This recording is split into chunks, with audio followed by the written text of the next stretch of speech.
Salut à toi, je suis ravi de te retrouver pour ce nouvel épisode de notre calendrier de l'Avent.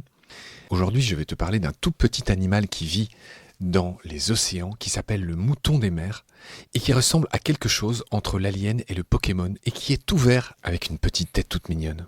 Alors ce drôle de zig n'a pas 5 pattes, mais il possède un super pouvoir incroyable. Il fait partie des rares animaux capables de photosynthèse. Et ça, comme tu le sais, en général, c'est plutôt l'apanage des végétaux. Alors voyons ça de plus près. Cet étrange petit animal s'appelle Costaciella kuroshimae et il appartient à la famille des nudibranches. Alors les nudibranches, que certains surnomment les limaces de mer, en fait leur nom signifie nudibranches, les branchies nues, à l'extérieur du corps. Et en tout, on compte 3000 espèces dans cette famille. Ce sont de très lointaines cousines des limaces de nos jardins, mais qui sont lointainement apparentées, en fait.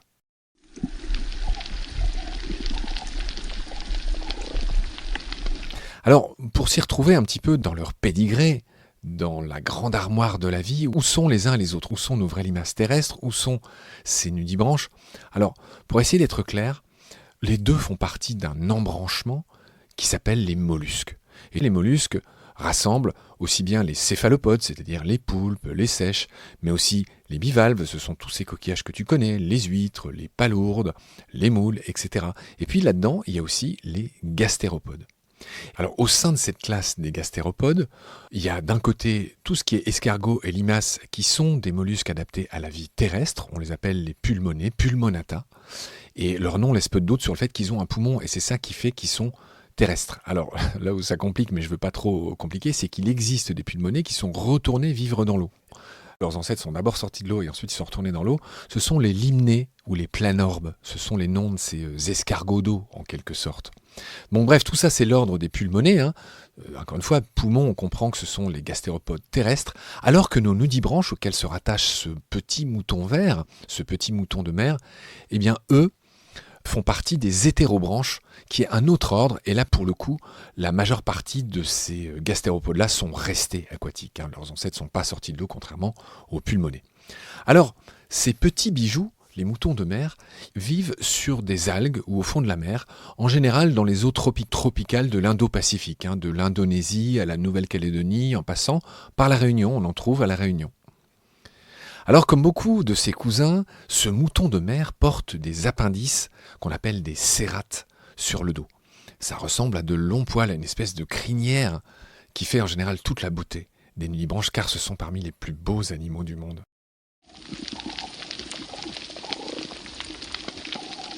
Et c'est précisément dans ces cérates que la magie dont je te parlais opère. C'est là que se fait la photosynthèse, c'est dans ces cérates que le mouton de mer recycle en fait et stocke ce qu'on appelle les chloroplastes issus des algues qu'il grignote, qu'il broute, dont il se nourrit.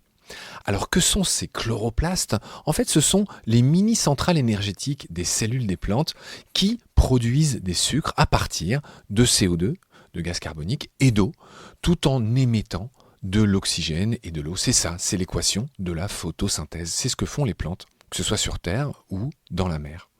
Et cette photosynthèse, elle a été inventée il y a 3 milliards d'années par des bactéries dans le creuset, dans le berceau des océans. Cette technologie est le principal processus de création de vie à l'origine de presque toutes les chaînes alimentaires. Et ce recyclage dont je suis en train de te parler, qui est fait par un animal qui recycle certains éléments des algues dont il se nourrit, ça s'appelle la kleptoplastie, ce qui veut dire le vol de plast. Alors c'est pas vraiment un vol, ça serait vraiment très anthropomorphique de dire ça, c'est juste qu'il recycle une partie de ce qu'il mange à son profit. Et cet apport énergétique lui permettrait de survivre une dizaine de jours sans se nourrir. Tu vois tout de suite l'avantage. Alors si les chloroplastes n'équipent que les végétaux, plantes et animaux possèdent, eux, des mitochondries. Je te parlais de petites centrales d'énergie.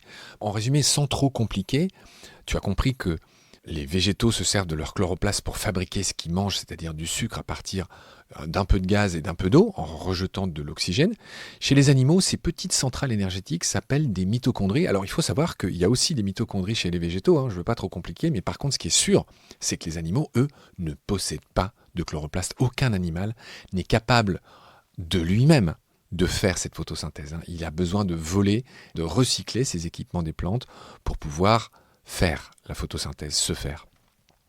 Donc ces deux types d'organites qu'on trouve encore une fois dans les cellules vivantes ont une histoire évolutive qui est elle aussi incroyable. En fait, à l'origine, ces petits éléments sont d'anciennes bactéries qui ont été progressivement intégrées aux cellules au cours de l'évolution. Leur génome, c'est-à-dire leur ADN, est toujours différent jusqu'à aujourd'hui de ceux de leurs hôtes. C'est comme ça que les scientifiques ont eu la puce à l'oreille et c'est comme ça qu'on sait que ce sont d'anciennes bactéries qui ont été intégrées. C'est-à-dire qu'en clair, au lieu de te manger, je conclus un deal avec toi, une sorte d'échange gîte contre couvert.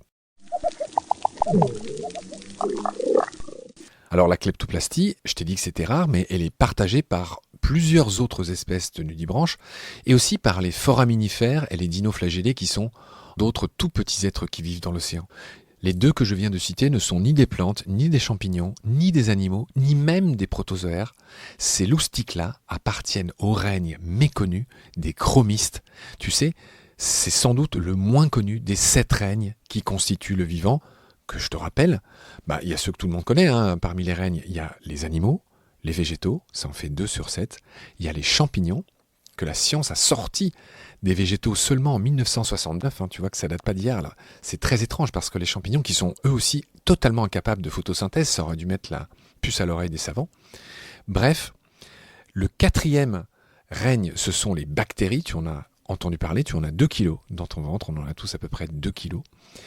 Le 5e règne, ce sont les archées, qui ressemblent beaucoup aux bactéries, mais qui sont quand même singulièrement différentes. Et la science aujourd'hui pense que nous autres, les animaux, ce qu'on appelle les métazoaires, nous serions tous des descendants plutôt des archées que des bactéries au passage. Alors tu as bien compté, pour l'instant j'en ai 5 sur 7.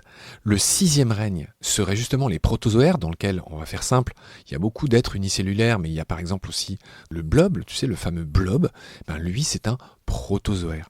Et donc ce 7e règne, auquel appartiennent ces autres petits êtres capables de kleptoplastie, donc je t'ai dit, les foraminifères et les dinoflagellés, grandes composantes du plancton, eux font partie de ces fameux chromistes, qui est, comme je te le disais, le règne le moins connu des 7 règnes qui composent tout le vivant.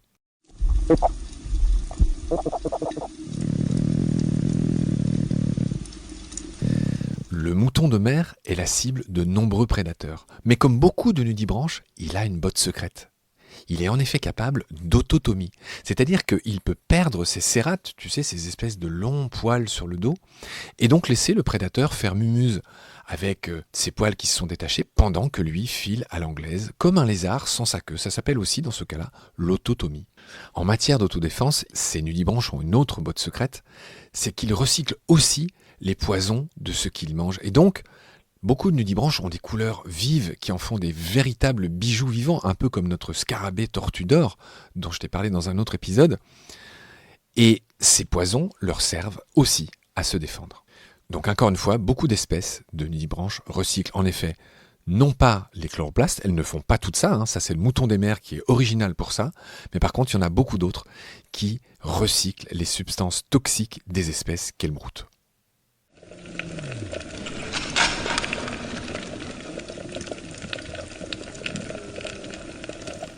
Comme les autres nudibranches et comme nos escargots et limaces terrestres, tu sais, les fameux pulmonés, notre mouton, pour le coup, lui aussi est hermaphrodite, c'est-à-dire qu'il est à la fois papa et maman dans le même corps.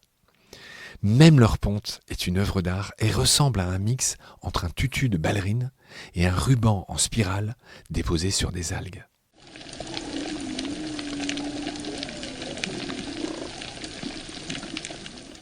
Le premier animal historiquement chez lequel cette kleptoplastie a été découverte est aussi une limace de mer qui s'appelle Elysia chlorotica. Et enfin, il faut savoir que la kleptoplastie a été aussi observée chez 2 espèces de vers marins plats, et je voudrais te parler de l'un d'eux maintenant. Et c'est un peu un épisode où il y aura 2 stars pour le prix d'une, parce que maintenant je voudrais te parler d'un de ces vers marins qui pratiquent la photosynthèse et qu'on trouve en France pour le coup, contrairement aux moutons de mer, qui s'appelle le ver de Roscoff. Alors le ver de Roscoff, son nom scientifique c'est Synsagittifera roscoffensis, C'est un ver plat marin présent sur toutes les plages du littoral atlantique, du Pays de Galles au sud du Portugal. Et tu en as sans doute vu sans savoir que c'était eux. En fait, ce ver, il est tout petit, tout vert.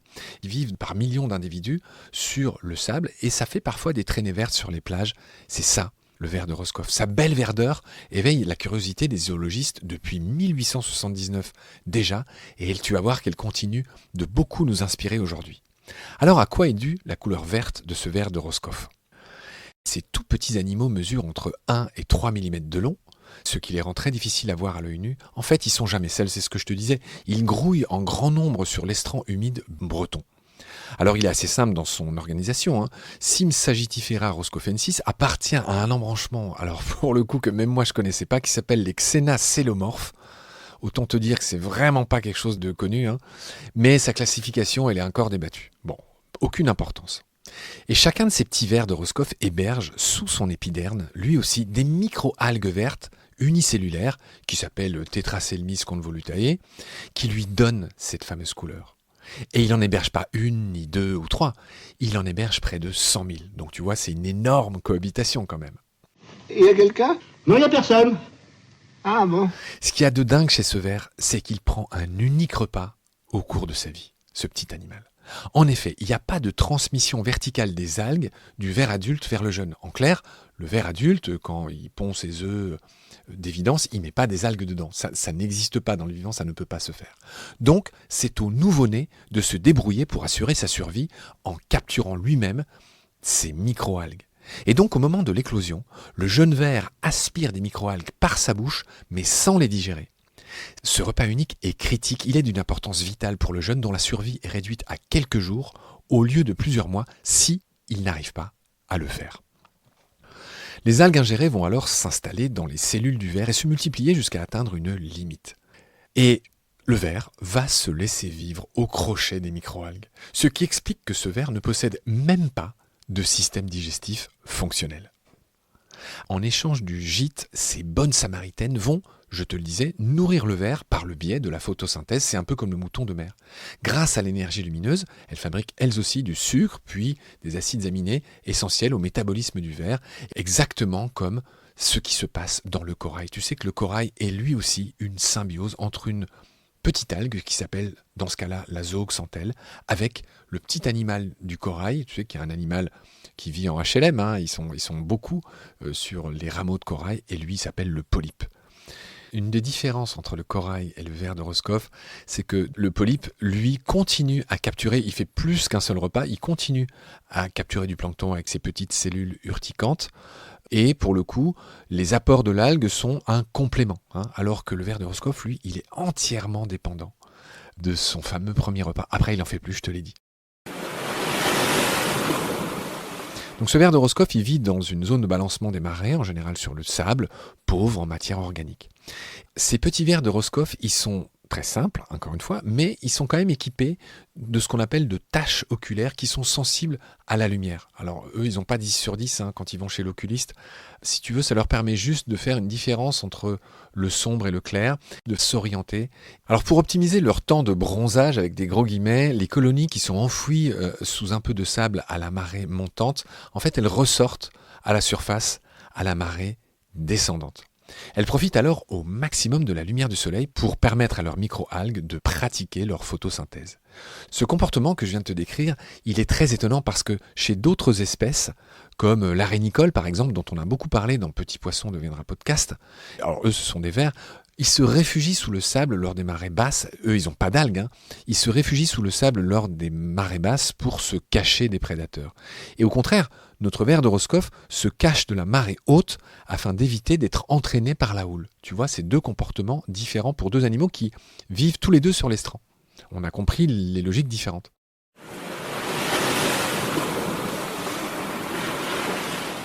Un autre élément intéressant, c'est que ce petit ver sécrète un mucus qui constitue une sorte de film, on appelle ça un biofilm, une interface entre l'ensemble ver-algue et le reste du milieu. Et sur ce biofilm, on trouve des bactéries qui semblent elles aussi impliquées dans une biologie commune mutuellement bénéfique. Donc le ver, les algues et les bactéries sont tous trois ce qu'on appelle des symbiontes, et ensemble, ils forment ce qu'on appelle un holobionte, c'est-à-dire un être complet, un super-être, dont on pourrait étudier les interactions comme celles d'un tout, en fait. Mais en fin de compte, là où je veux en venir, c'est que le degré de dépendance n'est pas le même entre chacun des coloques, des symbiontes. Le ver plat de Roscoff a besoin du travail photosynthétique de l'algue pour survivre. Mais pour autant, les algues, comme dans le cas du corail d'ailleurs, n'ont pas la même attache essentielle envers le ver. Bien qu'elles y trouvent leur compte en étant protégées des prédateurs à l'intérieur du ver et en mangeant les déchets métaboliques de celui-ci, elles pourraient sans problème vivre en pleine eau.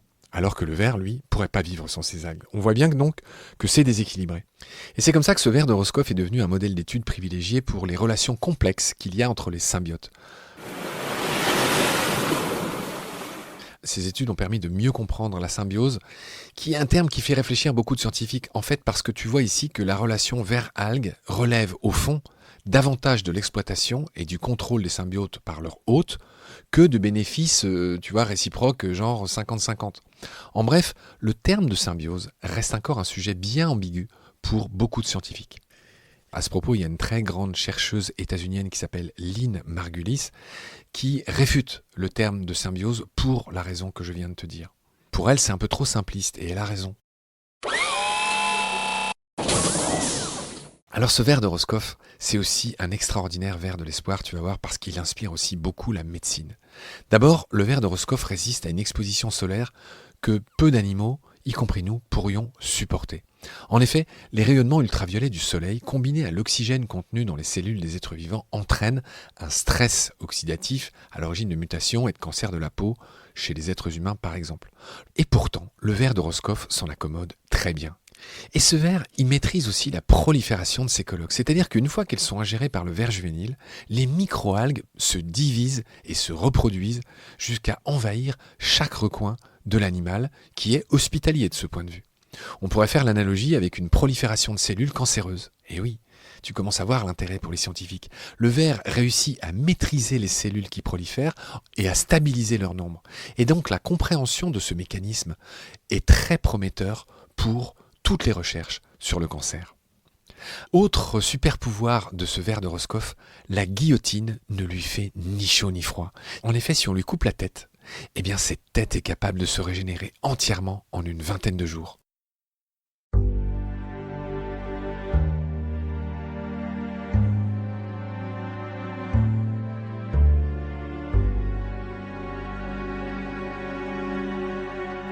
Voilà ce que j'avais à dire sur ces animaux, le mouton de mer et le ver de Roscoff, qui sont capables de cette prouesse incroyable qui consiste à recycler certains petits éléments des algues, ce qui leur permet de supporter des périodes de disette, par exemple. Et comme tu l'as constaté, ces êtres-là sont très inspirants pour la recherche. Avant de finir cet épisode, je voudrais rendre hommage à Julie Roger, qui est l'équipière de Baleine sous Gravillon, qui a écrit l'article concernant le ver de Roscoff, que tu peux retrouver, si tu veux en savoir plus, sur notre site baleinesousgravillon.com.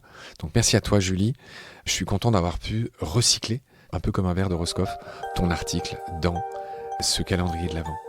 Merci à toi cher auditoriste pour ta curiosité, je te retrouve très vite pour un autre animal extraordinaire. Prends soin de toi, salut.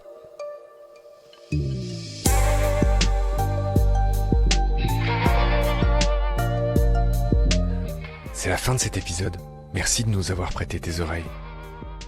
Tous les liens utiles et notre email de contact pour des stages, des formations, des animations ou des conférences sont indiqués dans la notice de cet épisode. Grand merci pour ton soutien. À bientôt. Et d'ici là, prends soin de toi et de ce qu'il y a autour de nous.